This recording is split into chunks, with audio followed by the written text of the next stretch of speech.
형제자매 여러분 안녕하세요. 오늘은 5월 8일 수요일 영적 지도자의 균형 잡기라는 제목으로 디모데전서 5장 17절부터 25절까지를 묵상합니다. 17절 잘 다스리는 장로들은 배나 존경할 자로 알되 말씀과 가르침에 수고하는 이들에게는 더욱 그리할 것이니라.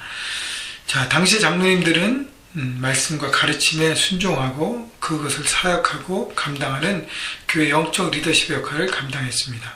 자, 지금으로 말하면 목회자, 사역자들의 역할이에요. 자, 그래서 말씀과 가르침에 수고하는 영적 지도자들, 목회자와 사역자들에 대해서 어떻게 할 것인가. 자, 그래서 배나 존경할 자로 알되라는 것은 존중하고 존경하라는 것이죠. 마음 중심에서 사역자들의 헌신과 수고에 감사하고 존경할 때 교회 안에서 공동체가 그렇게 아름답게 되어지는 것이죠. 여러분, 가족 안에서도 자녀가 부모를 공경하고 존중하고 존경할 때 그 가정의 질서가 잡혀지고 그 가정에 하나님의 평강이 임하는 것입니다. 마찬가지로요, 교회 안에서도 영적인 리더십, 목회자와 사역자들에 대해 존중과 존경과 그래서 그렇게 함께 그 마음으로 마음 중심에서 함께 따라가고 감사함으로 그들이 있음에 대해서 그 감사를 표현할 때 공동체 안에, 영적인 공동체 안에, 교회 안에 하나님의 질서가 잡혀지고 아름답게 세워져 가는 것입니다. 자, 그래서 제가 지난주에도 말씀드렸지만 사역자를 위해서 중보기도 해주시고, 그리고 우리 두 전도사님들도 포함해서 우리 함께 존중하고 존경하고 감사해야 할 것입니다. 18절 성경이 일렀을 때 곡식을 밟아 떠는 소의 입에 망을 씌우지 말라 하였고 또 일꾼이 그 삭슬을 받는 것은 마땅하다 하였느니라.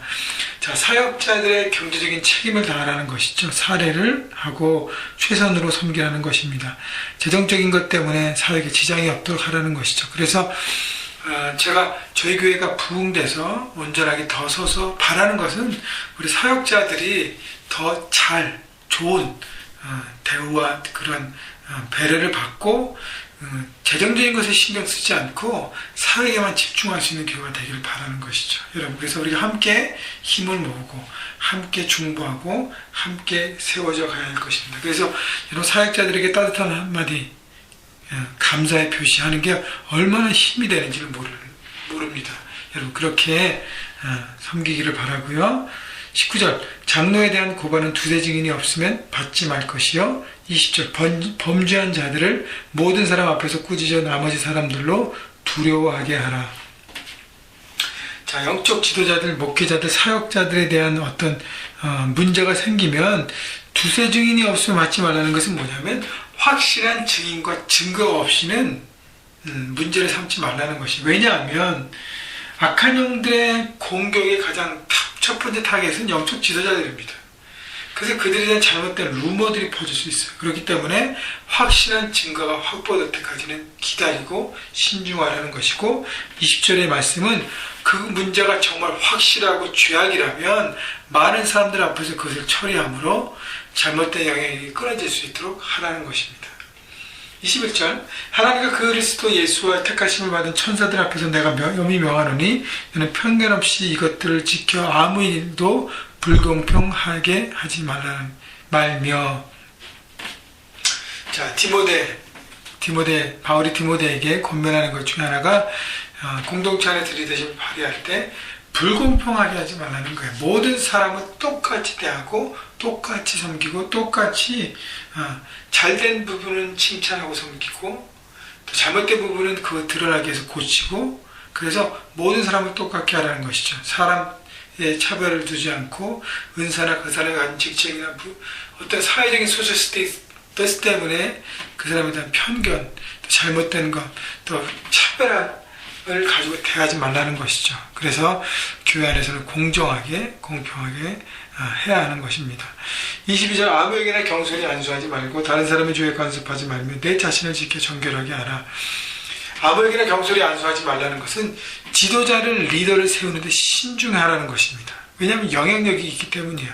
그래서 저도 매년 우리들이 이제 집사님들을 세우고, 그리고 현재는 저희가 이제 우리 집사님밖에 없으니까 이 집사님들을 세우고 함께 가는데, 세울 때마다 고민이 되는 것은 과연 하나님의 뜻 가운데 있는가.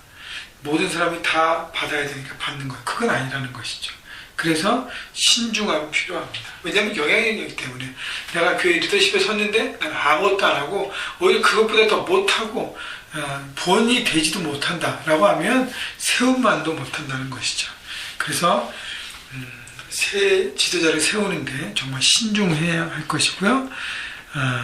또 내 자신을 지켜 정결하고 죄에 간섭하지 말라는 것은 다른 사람의 죄와 거기를 정죄하는 것에 너무 집중하지 말고 내 자신이 거룩하고 온전하게 세우지 집중하라는 것입니다. 그러면서 23절 이제부터는 물만 마시지 말고 내 위장과 자주 나는 병을 위하여 포도주를 조금 쓰라.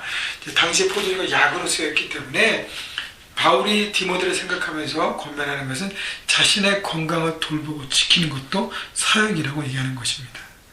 많은 사역자들이 목회자들이 몸을 돌보지 않고 관리하지 않고 사역하는 것 때문에 롱런하지 못합니다. 자꾸 쓰러지고 넘어지잖아요. 사역자들뿐 아니라 여러분 모두가 왕같은 제사장으로 삶 현장에 살아가는데 여러분 자신의 몸을 관리하고 케어하고 제대로 하는 것도 사역이에요. 그래서 필요하면 치료를 받아야 되고 그 다음에 운동을 해야 되고 식생활을 잘 해야 되는 것. 여러분 그것을 통해서 자기 몸을 잘 관리할 때 우리에게 주신 하나님의 사명들을 더 기쁨과 에너지 넘치게 감당할 수 있는 것입니다. 24절, 25절 어떤 사람들의 죄는 밝게 드러나 먼저 심판에 나아가고 어떤 사람들의 죄는 그 뒤를 따르나니 이와 같이 선행도 밝게 드러나고 그렇지 아니한 것도 숨길 수 없느니라. 자, 교회 안에서 있는 문제들을 이렇게 치리하고 할 때 얼마나 우리가 할 수 있을까 생각할지 모르지만 우리가 믿는 것은 하나님의 심판 때는 모든 것이 다 드러난다는 것. 의와 잘못된 죄와. 그렇기 때문에 그것을 믿고 할 수 있는 한 최선을 다하는 것이죠. 여러분 그렇기 때문에 교회 안에 질서가 바로잡히기 위해서는 잘못된 부분에서는 고침과 가르침과 새롭게 함이 필요합니다. 그러나 거기에 집중하지 않고 각자가 거룩함을 선택하고 하는 것이 필요하고요. 그 다음에 공동체 안에 리더를 세우는데 신중하고 정말로 잘 체크해서 해야 될 부분이고 또 지도자들 여러분 존중하고 섬김을 통해서 교회라는 영적 공동체 특히 우리 형제교회가 주님 안에서 건강하게 온전히 잘 세워져 가서 하나님의 사역과 하나님의 기대를 감당하는 멋진 공동체가 되기를 바라고요. 그 안에 있는 여러분과 저와 함께 만들어가는 그것을 통해서 하나님의 기쁨을 서기를 바랍니다. 여러분 오늘도 형제교회 하나님의 영적 제사장으로 삶의 현장에서 그 특권과 그 자부심과 명예를 가지고 온전히 살아가는 여러분 모두가 되시기를 주님의 이름으로 축복합니다.